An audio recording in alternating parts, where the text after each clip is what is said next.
आइए प्रार्थना करते हैं। प्रभु जी, हम धन्यवाद करते हैं पिता आज के दिन के समय के पिता। धन्यवाद करते हैं जो वचन अभी तक हमने सुना पिता परमेश्वर, अपनी वचनों का अभिषेक कीजिए पिता परमेश्वर, और आप उनसे बातें कीजिए पिता। आपकी महिमा होने पाए पिता, आप अनुग्रहकारी दयालु परमेश्वर पिता।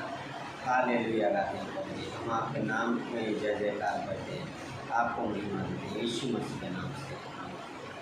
ओके, तो यशायाह का 18वां अध्याय, आइज़ाया चैप्टर 18। तो ये मैंने कल भी कुछ शेयर किया था इसमें से, कुछ आज भी, बट मैसेज अलग है ना, हमेशा फ्रेश रहता है। क्या बोलता है, हे जगत के सब रहने वालों और पृथ्वी के सब निवासियों, जब ठंडा पहाड़ों पर खड़ा किया जाए उसे देखो, जब नरसिंगा फूंका जाए तब सुनो, क्योंकि यावे ने मुझसे यूँ कहा है, धूप की तेज गर्मी की या कटने के समय के ओस वाले बादल के समान मैं शांत होकर निहारूंगा, है ना।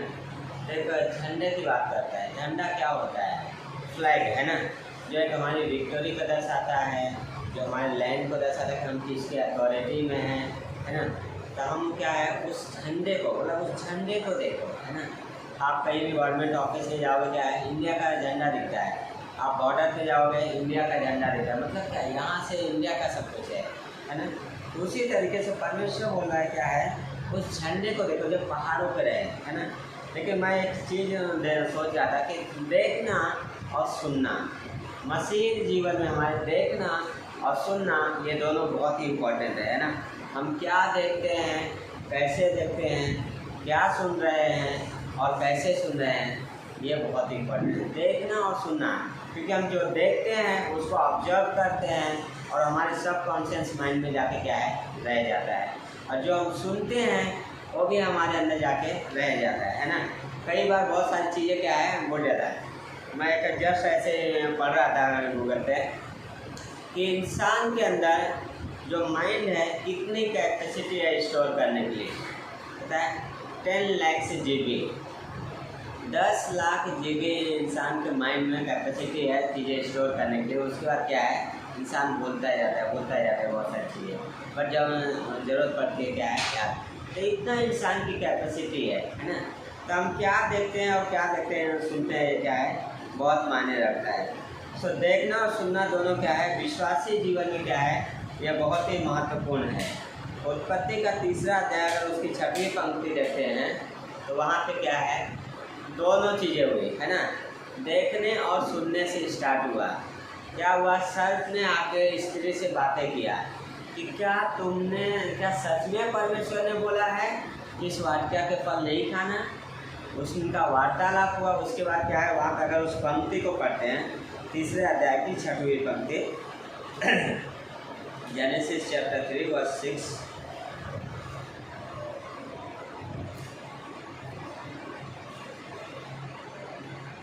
बोलते हैं, अतः जब स्त्री ने देखा कि उस वृक्ष का फल खाने के लिए अच्छा और देखने में मनभाऊ और बुद्धि देने के लिए चाहने योग्य भी है, तब उसने उसमें से तोड़कर खाया और अपने पति को भी दिया और उसने भी खाया, है ना। क्या सुना और फिर क्या है, देखा। उस चीज़ को देखने के सिर्फ देखा ही नहीं, उस पर ऑब्जर्व किया। क्या ऑब्जर्वेशन था उसका, कि बुद्धि देने के लिए है ना, खाने के लिए अच्छा है, देखने में मनभाऊ यानी दिखता भी अच्छा है फल, और उसके बाद क्या है, बुद्धि देने के लिए चाहने योग्य है ना। तो उसने देखा ही नहीं, सिर्फ उसने क्या, उसके अंदर जाके क्या है, उसके बारे में चाहिए। तो कई बार हम क्या देख रहे हैं और क्या सुन रहे हैं, ये हमारे मसीही जीवन के लिए बहुत महत्वपूर्ण रहता है ना। यह हमें क्या है, बहुत सारे हमारे लाइफ के पाप देखने और सुनने से शुरुआत होते हैं, है ना।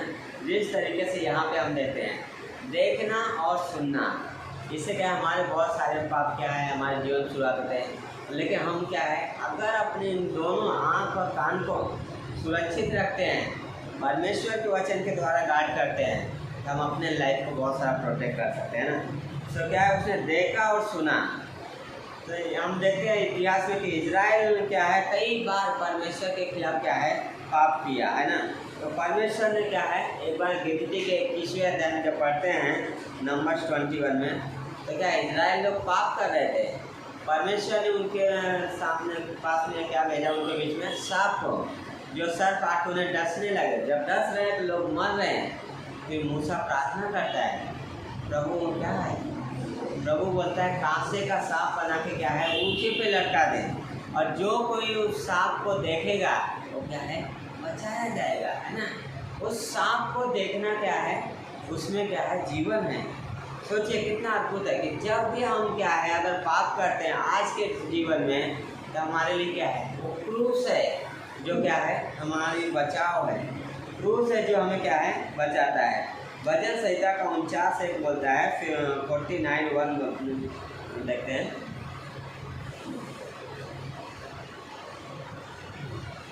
बोलता है, हे देश देश के सब लोगों यह सुनो, हे संसार के सब निवासियों कान लगाओ, क्या ऊंचा ऊंच, क्या नीच, क्या धनी, क्या दरिद्र, कान लगाओ।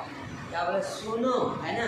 किसकी सुनना है, परमेश्वर की सुनना है, उसके उस वचन की सुनना है, पवित्र आत्मा की उस आवाज़ को सुनना है। वो जो धीमी सी आवाज़, पवित्र आत्मा की धीमी सी आवाज़ को सुनने के लिए क्या करना पड़ेगा। बहुत सारी आवाज़ें हैं हमारे जीवन में, बहुत सारी आवाज़ें चलती रहती है ना। और भी बहुत सारी आवाज़ें हैं, हम तो नहीं सुन पाते हैं। हम संडे भी आते हैं, वर्षिप भी करते हैं, लेकिन क्या परमेश्वर अगर हम सुन पा रहे हैं, हर बार नहीं होता है। क्या होता है पता है, पहले जब ये इतना नेट नहीं था तो रेडियो पे मैच सुने हो, है ना, या कुछ कार्यक्रम आता था फेवरेट है, तो लोग क्या करते थे उस आवाज़ को सुनने समझने क्या है नज़दीक जाते थे, है ना, ताकि वो मिस ना करें। और कुछ आवाज़ है तो उसे शांत करते थे, है ना। उसी तरीके से पवित्र आत्मा के परमेश्वर के नज़दीक आना है, और उस जो हमारे लाइफ में जो आवाज़ें हैं उन्हें बंद करना इम्पोर्टेंट है। परमेश्वर के करीब आना, है ना, उसके साथ उस फेलोशिप में नज़दीक आना, और उस क्या है उसकी आवाज़ को सुनने के लिए क्या है तैयार होना। आवाज़ों को रिजेक्ट करना, है ना। बहुत सारी आवाज़ चलेंगी, क्या है वचन को लाने का, परमेश्वर का वचन क्या बोलता है। आवाज़ों को रिजेक्ट करना और परमेश्वर की आवाज़ को सुनना क्या है बहुत इम्पोर्टेंट है। मीका का 1:2 भी होता है, हे जाति जाति के लोगों सुनो, हे पृथ्वी सुनो, तुम जो क्या है सुनो। ये क्या है परमेश्वर ये क्यों बोला सुनो, क्योंकि परमेश्वर अपने लोगों को मूर्ति पूजा के खिलाफ बोल रहा है, क्योंकि मूर्ति पूजा कर रहे हैं, परमेश्वर के खिलाफ पाप कर रहे हैं। तो परमेश्वर बोल रहा है क्या है सुनो, मेरी सुनो, क्योंकि मूर्ति पूजा में लाइफ नहीं है, इंसान नष्ट हो जाता है आइडल वर्शिप में। लेकिन अगर परमेश्वर की सुनता है तो उसमें जीवन है ना। क्यों, क्योंकि वचन बोलता है जो कोई प्रभु का नाम लेगा बचाया जाएगा, है ना। बोलता है रोमियो 10 है ना, call upon the name of the lord, प्रभु की नाम पुकारो और बचाए जाओगे। इसलिए प्रभु बोलता है सुनो। परमेश्वर हमसे बात करना चाहता है ना, लेकिन क्या हम सुनने के लिए तैयार हैं या हम सुन रहे हैं।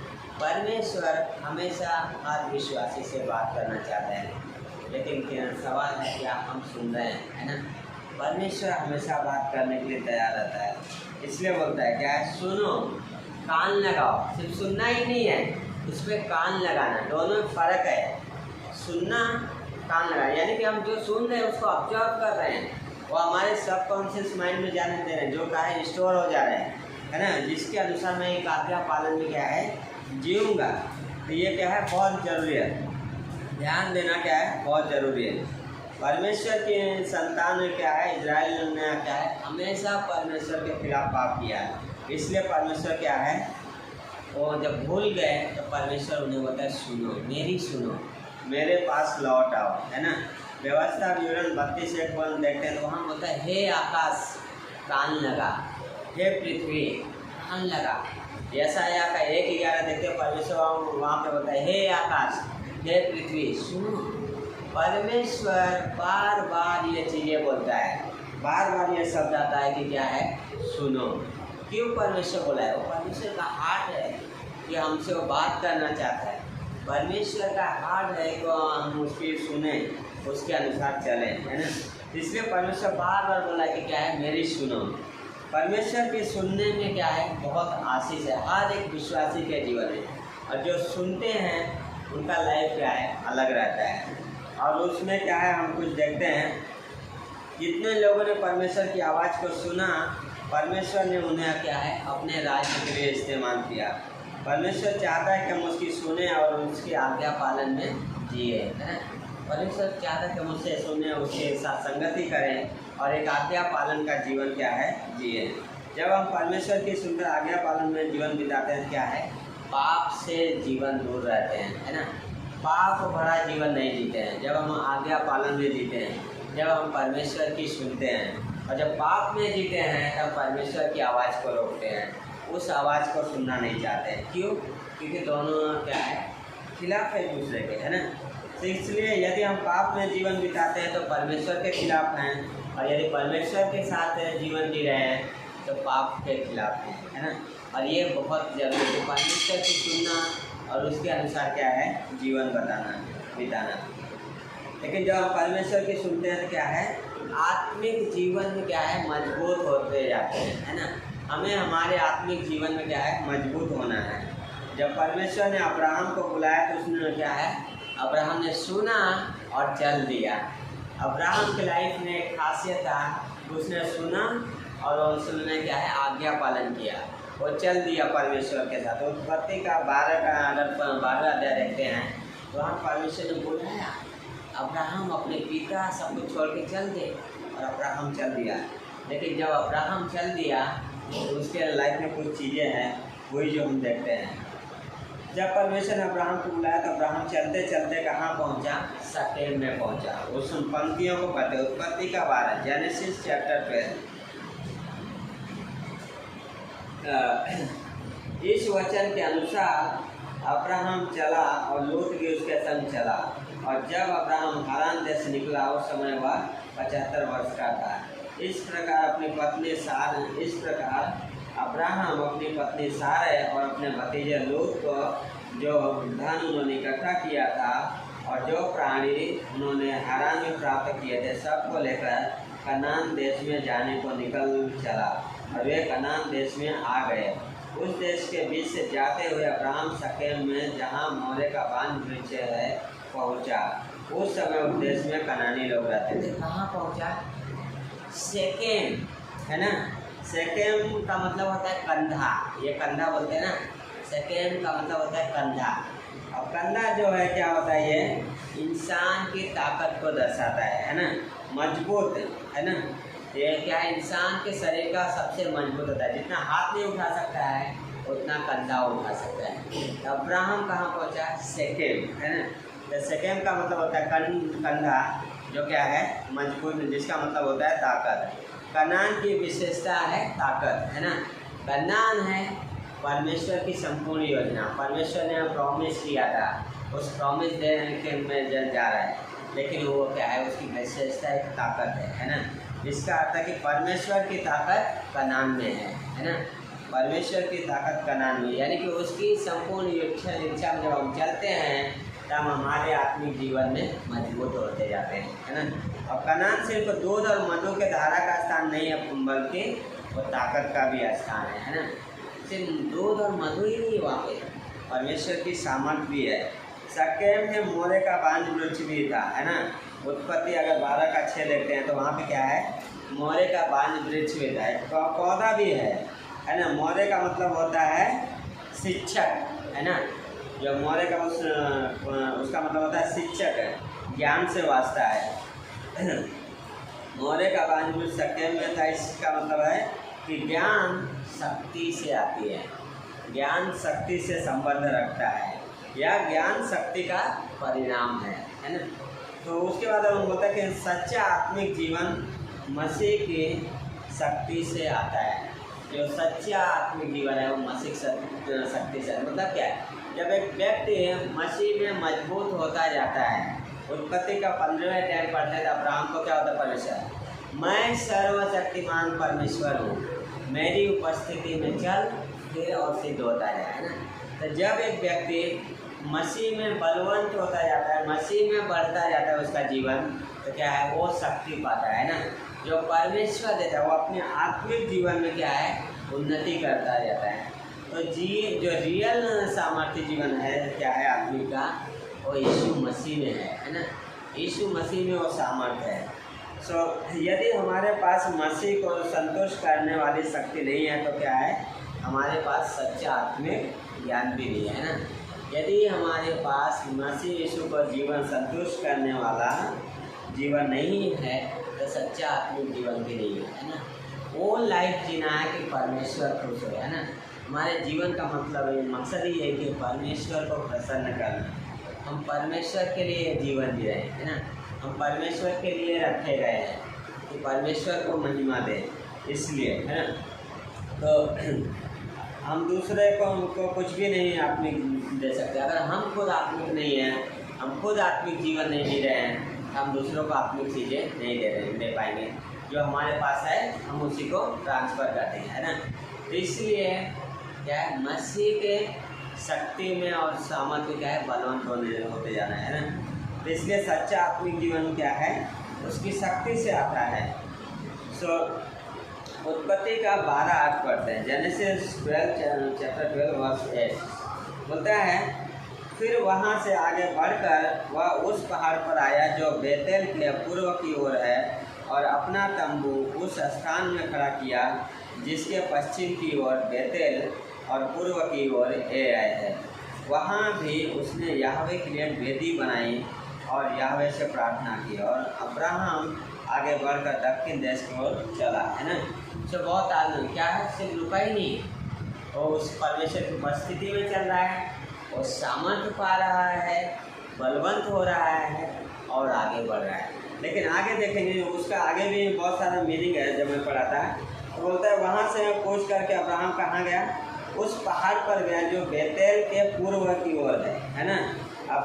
परमेश्वर अब्राहम को सिर्फ शेकेम में ही नहीं बल्कि क्या है, बेतेल भी लाया। बेतेल का मतलब होता है परमेश्वर का घर, हाँ। बेतेल का मतलब होता है परमेश्वर का घर, है ना।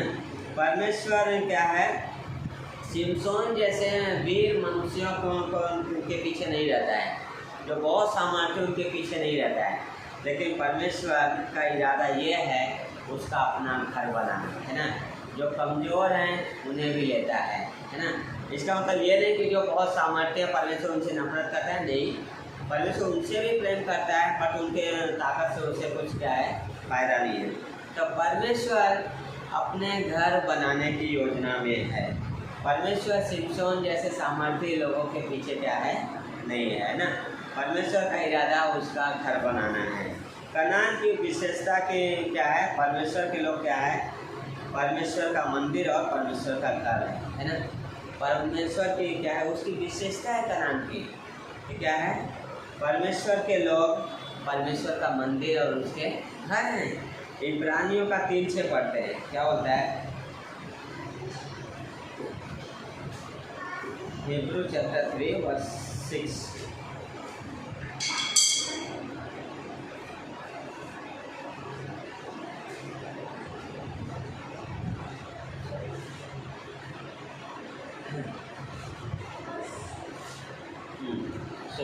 होता है, परंतु मसीह पुत्र के समान परमेश्वर के घर का अधिकारी है, और उस घर का हम हैं, यदि हम साहस पर और अपनी आशा के घमंड पर अंत तक दृढ़ता से स्थिर हैं।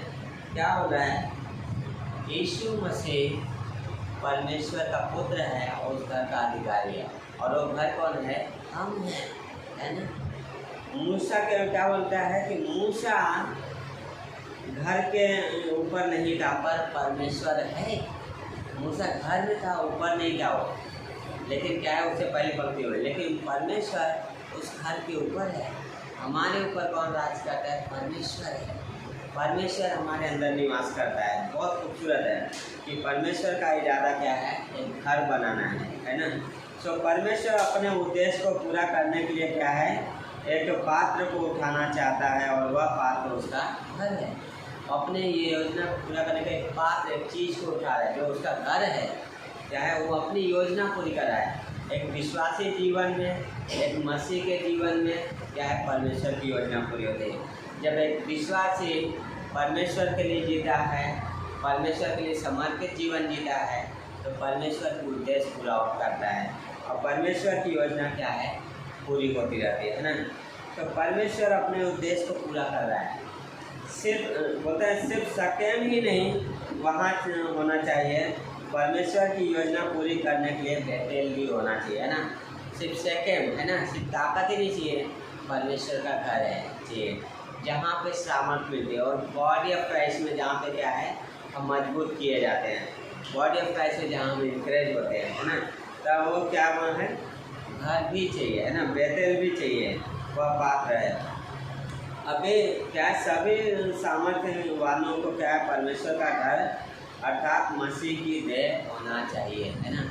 जितने भी विश्वासी हैं उन्हें मसीह का घर होना ज़्यादा जरूरी है।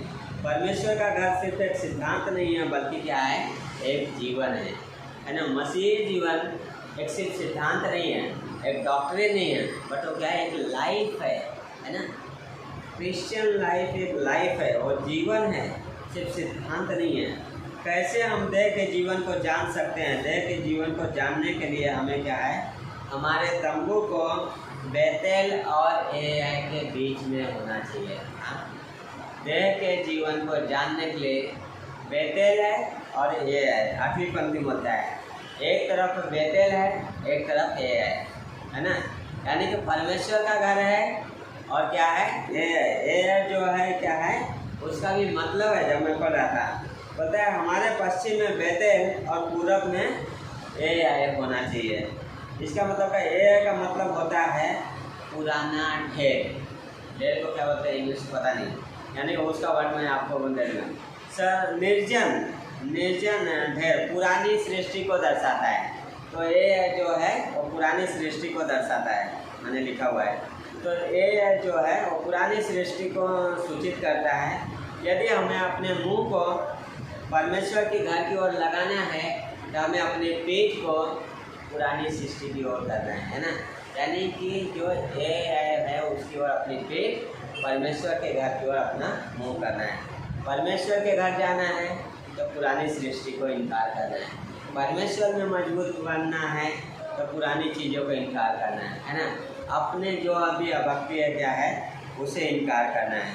यदि अपने मुंह को हम परमेश्वर के घर की ओर करना है तो क्या है, पीठ को एआई की ओर करना जरूरी होगा, है ना।